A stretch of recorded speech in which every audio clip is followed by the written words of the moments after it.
নমস্কার বন্ধুরা, পৌশালী রান্নাঘরে আরও একটা নতুন ভিডিওতে আপনাদের সবাইকে স্বাগত জানাই। আমার আজকের রেসিপি ভর্তা। আজ আমি 3 রকমের ভর্তা তৈরি করেছি। কুমড়ো ভর্তা, তার সাথে বরবটি ভর্তা আর সজনে পাতা ভর্তা। এই ভর্তা কিন্তু আমাদের প্রত্যেকেই খেতে খুবই ভালোবাসি, আর আমাদের ডেলি রুটিনে কিন্তু এই রকম কিছু ভর্তা রাখা খুবই উপকারী। দেখে নিন আজকের রেসিপিটা, আশা করি খুব ভালো লাগবে। বরবটি ভর্তা করব, তার জন্য সবার প্রথমে নিয়ে নিচ্ছি ফ্রেশ বরবটি। এবার বরবটিটা আমি কেটে নিচ্ছি।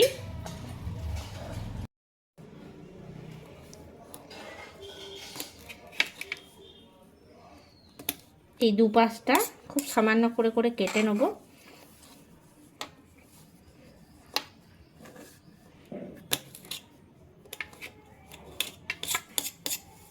তারপরে এরকম করে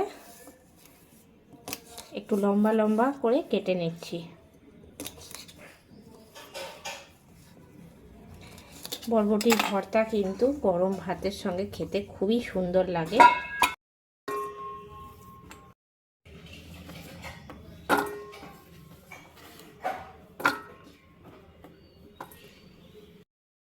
এখন আমি সব বরবটিগুলোই কেটে নিয়েছি। কড়াই চাপিয়ে নিয়েছি। কড়াই সবার প্রথমে দিয়ে দিচ্ছি জল। বরবটিটা আমি এখন জলের মধ্যে ভাপতে দেবো। তার জন্য আমি একটা এরকম ছিদ্রযুক্ত থালা নিয়ে নিয়েছি। ডাইরেক্ট কিন্তু সিদ্ধ হতে দিচ্ছি না, এতে কালারটা খারাপ হয়ে যায় আর স্বাদটাও কিন্তু অন্যরকম হয়ে যায়। তার জন্য আমি এরকমভাবে ভাপতে দিচ্ছি। ওপরে দিয়ে দিচ্ছি ঢাকা। 10 মিনিট পরে ফিরে চলে এসেছি আর ঢাকনাটা খুলে নিচ্ছি। এখন কিন্তু বরবটিটা পুরোপুরি ভাপি নেওয়া হয়ে গেছে। এবার আমি বাটির মধ্যে ঢেলে ঠান্ডা করে নিচ্ছি। এখন বরবটিটা সিদ্ধ হয়ে গেছে পুরোপুরি, আর ঠান্ডাও হয়ে গেছে। এবার আমি মিক্সিং জারের মধ্যে দিয়ে দিচ্ছি বেটে নেওয়ার জন্য। বাটার জন্য কিন্তু একটুও জল দিচ্ছি না, বেটে নিয়ে ফিরে আসছি। এখন বরবটিটা মিক্সিতে বেটে নিয়ে ফিরে চলে এসেছি। ঠিক এই রকম মিহি বাটাটা হবে।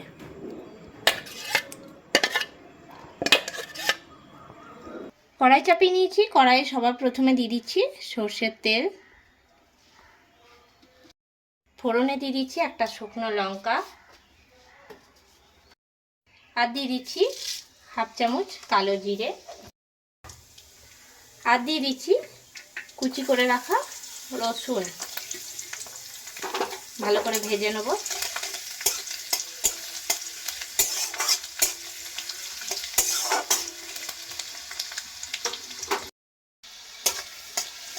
প্রথমে রসুনটা ভালো করে ভেজে নেব।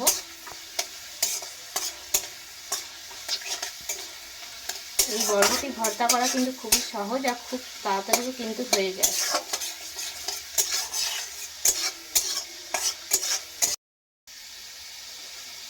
এটা একটা স্বাস্থ্যকর রেসিপি, তাই যে কোনো সময় কিন্তু এই বরবটি ভর্তাটা সবাই বানিয়ে খেতে পারেন।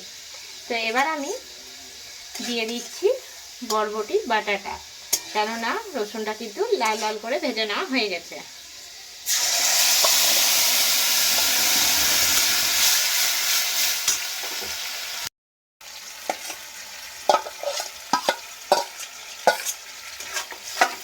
এবার সমানে কিন্তু নাড়াচাড়া করব।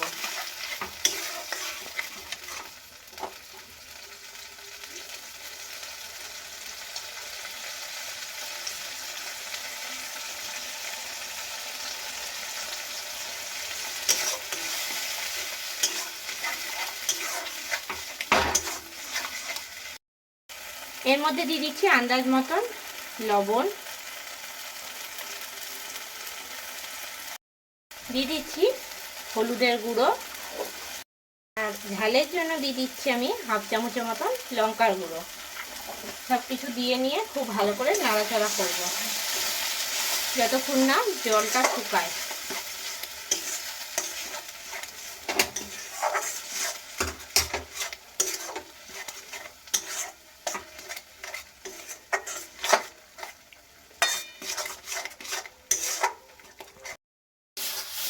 অনেকক্ষণ ধরে কড়াইয়ে নাড়তে নাড়তে কিন্তু এখন অনেকটা জলটা শুকিয়ে গেছে। আর কিছুক্ষণ নাড়াচাড়া করবো, তারপর নামিয়ে নেবো। তার আগে দিয়ে দিচ্ছি মিষ্টি। একটুখানি মিষ্টি না দিলে কিন্তু ভালো লাগবে না, যেহেতু এটা একটা সবজি। আরেকবার ভালো করে নাড়িয়ে নিচ্ছি। এবার আমি নামিয়ে নেব।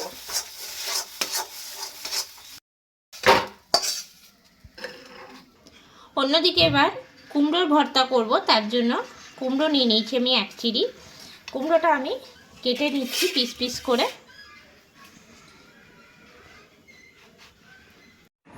তো কুমড়োর আমি সামনের দিকটা পরিষ্কার করে নিয়েছি, আর এরপরে খোসাটাও কিন্তু ছাড়িয়ে নিচ্ছি। তবে এই পাকা মিষ্টি কুমড়ো খোসা না ছাড়ালেও চলে, একটু একটু খোসা আমি রেখেই দিয়েছি, এতে কিন্তু স্বাদ হয় কুমড়ো ভর্তাটায়। এরপরে আমি কুমড়োটা কেটে নিচ্ছি একদম পিস পিস করে। এখন আমার কুমড়োটা কেটে নেওয়া হয়ে গেছে। কাটার পরে খুব ভালো করে আমি ধুয়ে নিয়েছি। কুমড়ো ভর্তা করার জন্য সবার প্রথমে কড়াই দিয়ে দিচ্ছি সরষের তেল।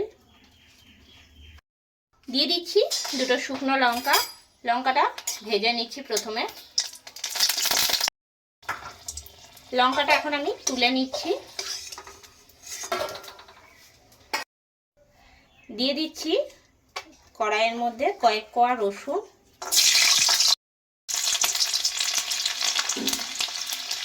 রসুনটা ভেজে নেব।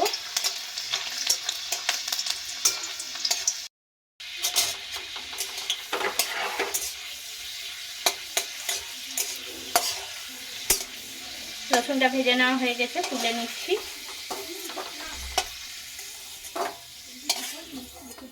তারপরে কুচি করে রেখেছি পেঁয়াজ দিয়ে দিচ্ছি। পেঁয়াজটাও ভেজে নেব।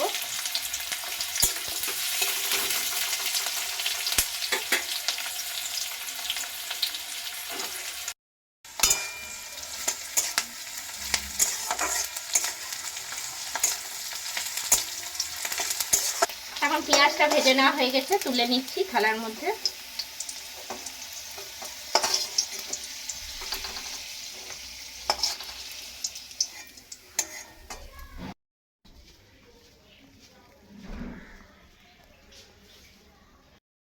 ওই একই কড়াইয়ে কেটে রাখা কুমড়োগুলো দিয়ে দিচ্ছি।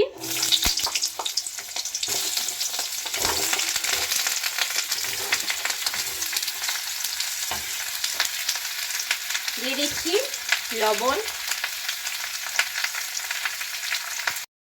দিয়ে দিচ্ছি সামান্য পরিমাণে হলুদের গুঁড়ো। দিয়ে নিয়ে নাড়াচাড়া করে নেব।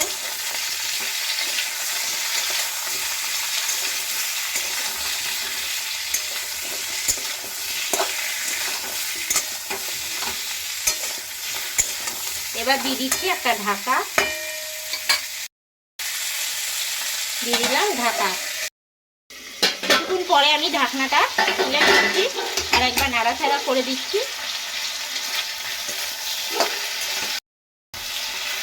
এখন কিন্তু কুমড়োটা ভাজা ভাজা করে নেওয়া হয়ে গেছে, পুরোপুরি সিদ্ধ হয়ে গেছে। নামিয়ে নিচ্ছি।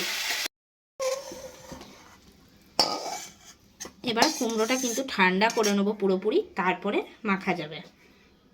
এবার আমি কুমড়ো ভর্তার জন্য কুমড়োটা মেখে নিচ্ছি। দিয়ে দিচ্ছি লবণ। লঙ্কাটাকে গুঁড়ো করে নিচ্ছি।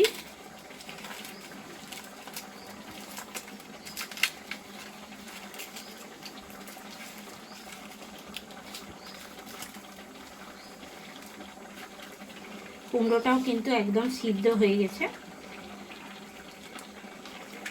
সব কিছু একসঙ্গে নিয়ে মেখে নিচ্ছি।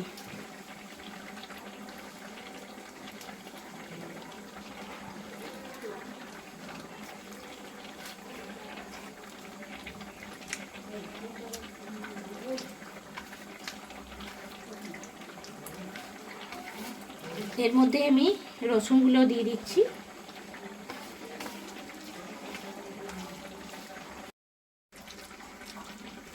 এখন কিন্তু কুমড়োটা মেখে নেওয়া হয়ে গেছে।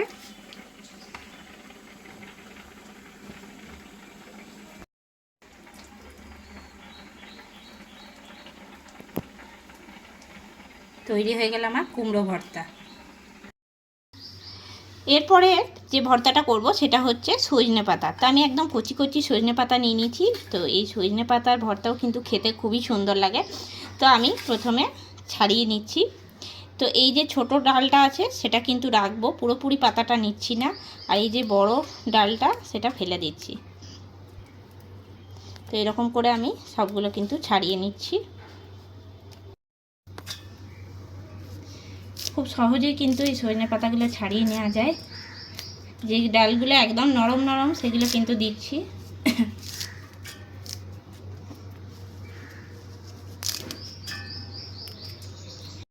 এখন আমার সজনে শাকগুলো ছাড়িয়ে নেওয়া হয়ে গেল। এবার আমি ধুয়ে নিচ্ছি ভালো করে। কড়াই চাপিয়ে নিয়েছি আর কড়াইয়ের মধ্যে শুকনো কড়াই আমি সজনে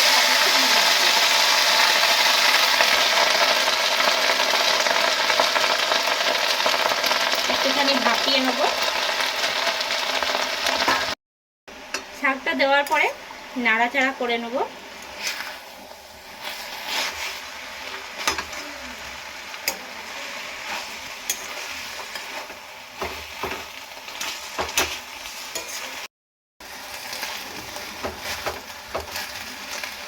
এবার আমি 5 মিনিটের জন্য এটা ঢাকা দিয়ে দিচ্ছি। গ্যাসের ফ্লেমটা একদম লোতে রাখছি। 5 মিনিট হয়ে গেছে, ঢাকনাটা খুলে নিলাম। এখন কিন্তু শাকটা অনেকটা ভাপিয়ে নেওয়া হয়ে গেছে। এবার আমি এটা একটা থালার মধ্যে তুলে রাখছি।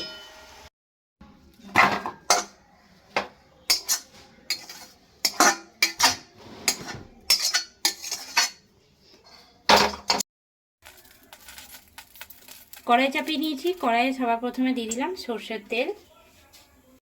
তেলের মধ্যে দিয়ে দিচ্ছি দুটো শুকনো লঙ্কা আর দিয়ে দিচ্ছি রসুন। রসুন আর শুকনো লঙ্কাটা সবার প্রথমে আমি ভেজে নিচ্ছি।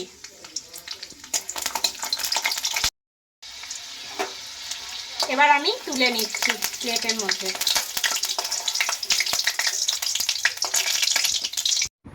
ভাপিয়ে নেওয়া সজনে শাকটার মধ্যেই কিন্তু আমি শুকনো লঙ্কা আর রসুন ভাজাটা দিয়ে একবারেই মিহি পেস্ট তৈরি করে নিচ্ছি। একদম কুচি করে নিয়েছি পেঁয়াজ। পেঁয়াজটা দিয়ে দিচ্ছি। পেঁয়াজটা ভেজে নেব।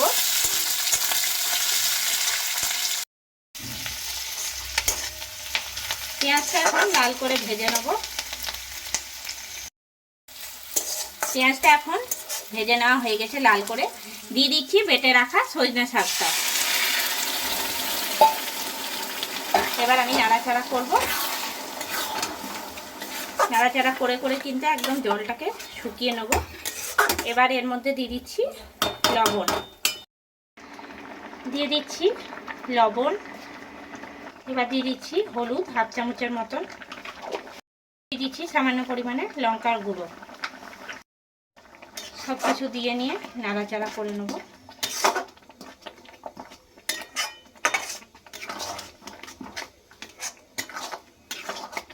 এবার নাড়াচাড়া করতে করতে কিন্তু জলটা একদম শুকিয়ে নেব। এখন কিন্তু সজনে পাতাটা অনেকক্ষণ ধরে নাড়াচাড়া করতে করতে কিন্তু অনেকটা জলটা শুকিয়ে গেছে। এবার আমি এর মধ্যে দিয়ে দিচ্ছি চিনি। আমি এখানে 1 চামচ চিনি দিয়ে দিলাম। চিনিটা দিয়ে নাড়াচাড়া করছি।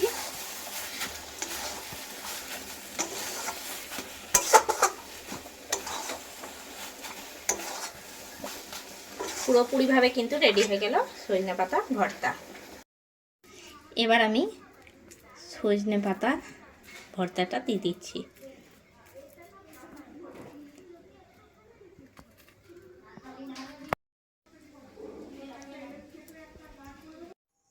তৈরি হয়ে গেল আমার আজকের রেসিপি 3 রকমের ভর্তা। খুব সহজেই কিন্তু তৈরি করে নেওয়া যায়। আর গরম গরম ভাতের সঙ্গে এই রকম ভর্তা থাকলে আর অন্য কিছু লাগবেই না। কেমন লাগলো আমার আজকের এই রেসিপিটা অবশ্যই আমাকে কমেন্ট করে জানাবেন। আপনারাও কিন্তু বাড়িতে একবার ট্রাই করবেন, অবশ্যই ভালো লাগবে। আমার আজকের এই ভর্তার রেসিপিগুলো ভালো লেগে থাকলে লাইক করবেন, শেয়ার করবেন। এই চ্যানেলে নতুন বন্ধু হয়ে থাকলে চ্যানেলটা অবশ্যই সাবস্ক্রাইব করে দেবেন। পাশে থাকা বেল আইকনটা প্রেস করে রাখবেন সবার আগে নোটিফিকেশান পাওয়ার জন্য। আরও নতুন কোনো রেসিপি নিয়ে হাজির হব। সঙ্গে থাকুন আর দেখতে থাকুন।